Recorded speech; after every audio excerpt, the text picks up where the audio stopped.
الحمدللہ والصلاة والسلام علی رسول اللہ صلی اللہ علیہ وسلم وعلی آلہ وصحبہ اجمعین وبعد۔ اللہ کے فضل و کرم سے ہم لوگ روزانہ عشاء کے بعد نبی کریم صلی اللہ علیہ وسلم کی باتیں سن رہے ہیں۔ یہاں ایک حدیث ہے بخاری کے اندر، کتاب و مواقیت الصلاۃ کے اندر یہ روایت موجود ہے۔ حضرت ابو موسیٰ الاشعری رضی اللہ تعالیٰ عنہ اس حدیث کے راوی ہیں۔ نبی کریم صلی اللہ علیہ وسلم نے فرمایا، من صلی البردین دخل الجنہ۔ کہتے ہیں کہ آپ صلی اللہ علیہ وسلم نے فرمایا، جو دو ٹھنڈی نمازیں پڑھتا ہے وہ جنت میں جائے گا۔ جو دو ٹھنڈی نمازیں پڑھتا ہے وہ جنت میں جائے گا۔ یہ دو ٹھنڈی نمازیں کیا ہے؟ امام نووی رحمۃ اللہ علیہ فرماتے ہیں کہ الصبح والعصر، کہ صبح یعنی فجر کی نماز اور عصر کی نماز، فجر کی نماز اور عصر کی نماز جو بندہ پڑھتا ہے وہ جنت میں جائے گا۔ تو شیخ صالح عثیمین رحمۃ اللہ علیہ فرماتے ہیں کہ جو لگاتار پڑھتا ہے، جو ہمیشہ اس کی مواظبت کرتا ہے اور لگاتار پڑھتا ہے، تو اس کے لیے یہ خوشخبری ہے کہ وہ جنت میں جائے گا۔ کتنی بڑی بات ہے کہ اللہ کے نبی صلی اللہ علیہ وسلم نے اتنی بڑی خوشخبری سنا دیا ہے۔ ان دونوں نمازوں کی خصوصی حفاظت کرنی چاہیے، خصوصی طور پر حفاظت کرنی چاہیے، اس کی فضیلت ہے۔ اور قرآن مجید میں اللہ رب العالمین نے کیا فرمایا؟ حافظوا علی الصلوات والصلاۃ الوسطی وقوموا للہ قانتین۔ نمازوں کی حفاظت کرو اور وسطی نماز کی حفاظت کرو، خاص طور پر وسطی نماز یعنی عصر کی نماز، عصر کی نماز کی حفاظت کرو۔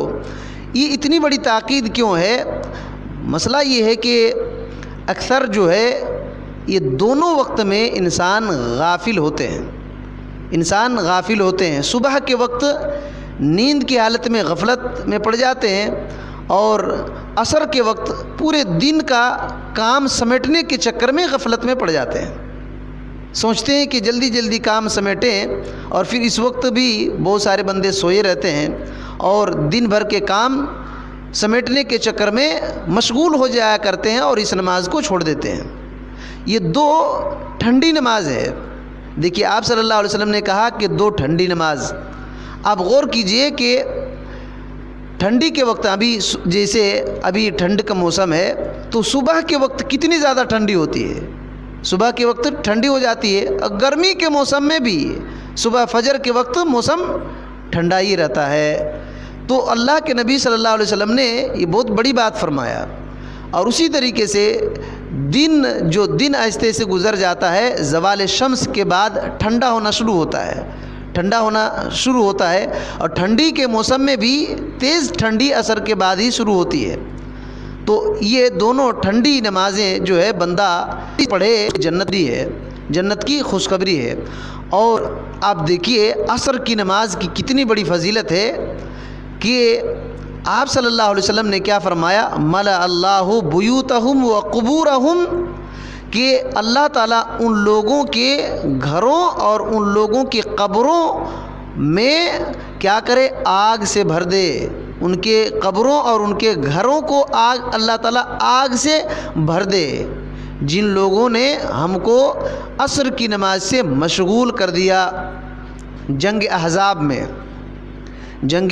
میں اللہ کے نبی صلی اللہ علیہ وسلم کے ساتھ کچھ ایسا معاملہ ہو گیا کہ عصر کی نماز لیٹ ہو گیا، تو آپ صلی اللہ علیہ وسلم نے ایسے لوگوں کے لیے بددعا کر دیا اور کہا کہ ملأ اللہ بیوتہم وقبورہم نارا، اللہ تعالیٰ ان کے گھروں اور ان کی قبروں میں آگ بھر دے، جن لوگوں نے ہم کو مشغول کر دیا عصر کی نماز سے۔ اب سوچئے کہ آپ صلی اللہ علیہ وسلم نے چھوڑ نہیں دیا تھا، عصر کی نماز چھوڑ نہیں دیا تھا، بلکہ وہ لیٹ ہو گیا۔ لیٹ ہو جانے کی وجہ سے جن لوگوں نے لیٹ کرایا ان کے لیے بد دعا کر دیا۔ جو بندہ نماز ہی چھوڑ دے ان کی حالت کیا ہوگی آپ سوچیں۔ جو بندہ نماز کو چھوڑ ہی دے ان کی کیا حالت ہوگی۔ اور یہ 2 وقت جو ہے ایسا وقت ہے، وہ حدیث آپ لوگوں نے جمعے کے خطبے میں سنا، آپ صلی اللہ علیہ وسلم نے کیا فرمایا کہ جس طریقے سے تم چاند کو دیکھتے ہو اسی طریقے سے اللہ تعالیٰ کو دیکھو گے، کوئی پریشانی نہیں ہوگی۔ اگر تم استطاعت رکھتے ہو تو غالب نہ ہو پائے کہ سورج نکلنے سے پہلے کی نماز اور سورج ڈوبنے سے پہلے کی نماز تو غالب نہ ہو پائے، چھوٹنے نہ پائے، تو گویا کہ یہ فضیلت ہے اس کی۔ اسی طریقے سے یہ دونوں نماز کی اہمیت اگر سمجھیں گے تو یاد رکھیے فجر کے وقت بھی فرشتے آتے ہیں اور عصر کے وقت بھی فرشتے آتے ہیں، عصر کے وقت بھی فرشتے آتے ہیں۔ رات بھر جو فرشتے رہتے ہیں وہ فجر کے وقت چلے جاتے ہیں، دوسرے فرشتے نازل ہوتے ہیں اور اللہ رب العالمین کے سامنے گواہی دیتے ہیں کہ اللہ تعالیٰ ہم نے تیرے بندوں کو تیری عبادت کرتے ہوئے پایا۔ تو یہ عصر کی نماز اور فجر کے وقت، یہ دونوں وقت بڑا اہم وقت ہے، دونوں وقت بہت بڑا اہم وقت ہے۔ یہ فرشتوں کے نزول ہونے اور دن بھر کے فرشتوں کے جانے کا وقت ہے۔ تو اگر کوئی بندہ ان نمازوں میں حاضر ہوتا ہے تو اللہ رب العالمین کے فرشتے اللہ تعالیٰ کے پاس گواہی دیتے ہیں کہ ہم نے تیری عبادت کرتے ہوئے پایا۔ اور جو بندہ چھوڑ دے اس کے لیے کوئی گواہی نہیں ہو پاتی ہے۔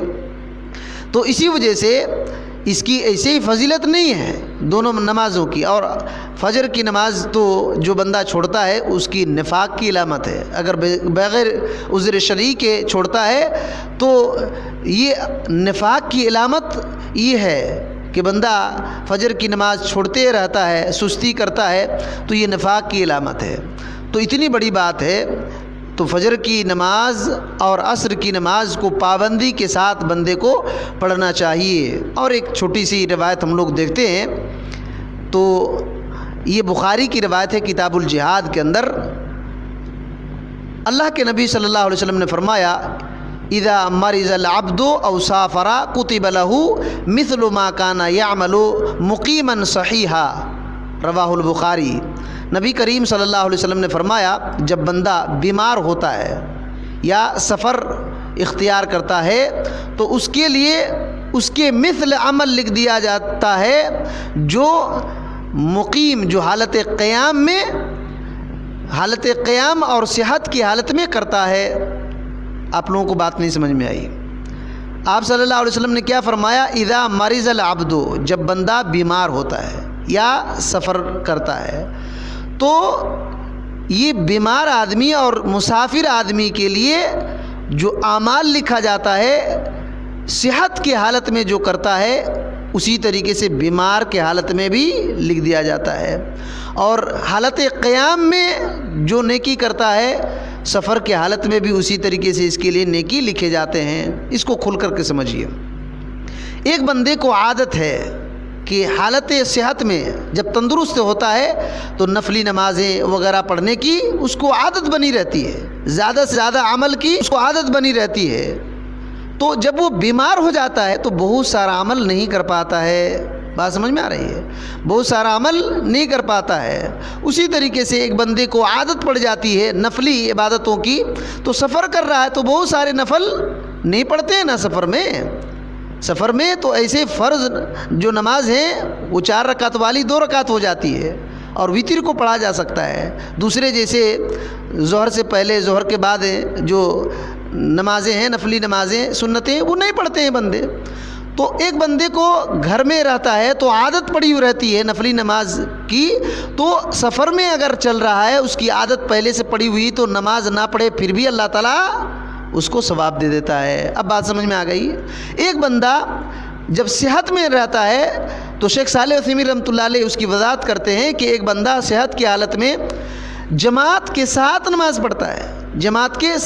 پڑھتا ہے، بیمار ہو گیا، وہ جماعت کے ساتھ نماز نہیں پڑھ رہا ہے، جماعت کے ساتھ نماز نہیں پڑھ پا رہا ہے، یا اور کوئی دوسری عبادت نہیں کر پا رہا ہے، تو اس کو جماعت کے ساتھ نماز پڑھنے کا ثواب لکھ دیا جاتا ہے۔ بیماری کی حالت میں اگر اکیلے پڑھ رہا ہے پھر بھی یہ اس کی حدیث کا مطلب ہے. اب غور کریں تو اس میں ایک بہت اہم نقطہ شیخ صالح عثیمین رحمۃ اللہ علیہ نے نکالا ہے. کہتے ہیں کہ اسی وجہ سے بندے کو صحت کی حالت میں اللہ تعالیٰ کا شکریہ ادا کرنا چاہیے. صحت کی حالت میں اللہ رب العالمین کا شکریہ ادا کرنا چاہیے اور عادت بنا لینا چاہیے. عادت بنا لینا چاہیے نیک عادت, اور اللہ رب العالمین کی عبادت کی عادت بنا لے گا تب ایسا ہوگا. تب ایسا ہوگا. جس کی عادت ہی نہیں ہے, جو نماز ہی نہیں پڑھتا ہے اور عبادت ہی نہیں کرتا ہے, صرف نمازی کی بات نہیں ہے, ہر نیک عمل کی بات ہے. جیسے شیخ صالح عثیمین رحمۃ اللہ علیہ نے ریاض الصالحین کی شرح میں لکھتے ہیں کہ ایک آدمی کو ذکر اذکار کرنے کی عادت لگی ہوئی ہے, ذکر و اذکار کرتے رہتا ہے بیٹھتے اٹھتے, سفر میں گیا مشغول ہو گیا, وہ ذکر نہیں کر پا رہا ہے, پھر بھی اس کو سفر کی حالت میں گرچہ ذکر نہیں کر رہا ہے لیکن اس کو ثواب ملے گا, کیونکہ پہلے سے اس کو عادت ہے. اسی وجہ سے انہوں نے کہا کہ جب بندہ صحت کی حالت میں ہے اور موقع اللہ تعالیٰ نے دیا ہے اور مقیم ہے تو اس کو نیک اعمال کی عادت ڈال لینی چاہیے, تاکہ جب بیمار ہو جائے تو اس کو فائدہ یہ ملے گا کہ اللہ رب العالمین اس کو صحت کی حالت میں جو عمل کر رہا تھا بیماری کی حالت میں وہی ثواب لکھ دے گا. اور سفر کی حالت میں گرچہ وہ عمل نہیں کر پا رہا ہے لیکن اللہ رب العالمین اس کی عادت جو بنی ہوئی تھی اس کے مطابق اس کو یہ نیکی دے گا. تو اتنی بڑی بات ہے. اور آج کل ہم لوگوں کی کیا حالت ہے, اللہ تعالیٰ ہی ہمارے ساتھ خیر کرے, بہت حالت خراب ہے. اعمال کی دنیا میں ہماری حالت ٹھیک نہیں ہے. لوگ فرض نماز نہیں پڑھتے ہیں تو دوسرے اعمال کو چھوڑیے, تو ان لوگوں کے لیے کیا لکھا جائے گا بولیے, جن کی عادت ہی نہیں ہے. تو یاد رکھیے نیکیوں کے میدان اللہ تعالیٰ نے بہت وسیع کر دیا ہے.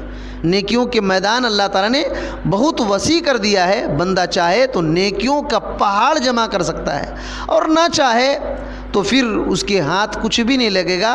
یہ اللہ تعالیٰ کی توفیق اگر شامل حال ہے تو پھر مسئلہ بہت آسان ہے.